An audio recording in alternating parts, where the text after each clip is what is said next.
आमच्याकडे पूर्ण बहुमत आहे। आमच्याकडे भरपूर लोक निवडून आलेले आहेत। त्याच्यामुळे आमच्याकडनं तरी आता कुठलाही प्रयत्न नाही। एकनाथजी, प्रश्न असा आहे की आपण म्हटलं हिंदुत्व बदलता येत नाही, पण आता तुमच्या वेळेस घेतलेला हिंदुत्व नाही, टी शर्ट आहे का हिंदुत्व बदलायला असं म्हणालो मी। आणि महत्त्वाचं म्हणजे हिंदुत्व तुम्ही कधी खूप बदलूच उत्तम शकत निर्णय नाही। घेतला होता, गोमाता ही राजमाता।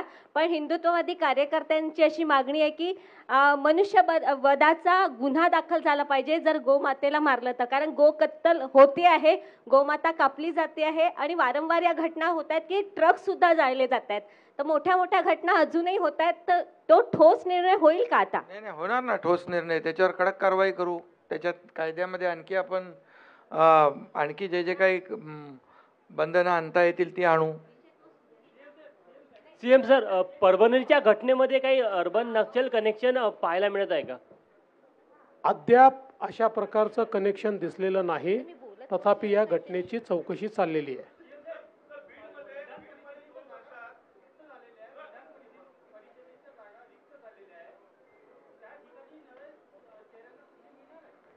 आता तर ते जेव्हा इलेक्शन कमिशन घोषित करेल तेव्हाच आपल्याला ते करता येईल।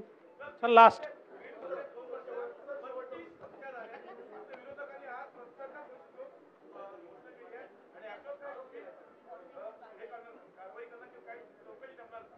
मी मगाशीच सांगितलं की बीडच्या घटनेवर आम्ही SIT नेमतो आहोत आणि कायदा आणि सुव्यवस्थेच्या संदर्भात कुठली हयगय केली जाणार नाही। अतिशय कडक कारवाई त्या ठिकाणी केली जाईल।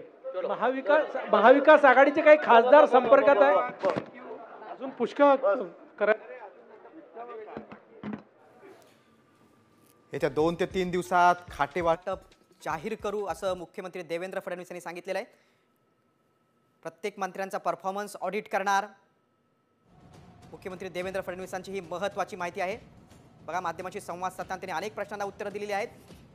2.5 वर्षांसाठी मंत्रिपद हा पक्षाचा निर्णय आहे असं एकनाथ शिंदेंनी सांगितलं आणि काम करणाऱ्यालाच संधी मिळेल ज्याचा परफॉर्मन्स चांगला आहे, जो काम दाखवेल तो पुढे जाईल असं देखील एकनाथ शिंदे बोललेले आहे।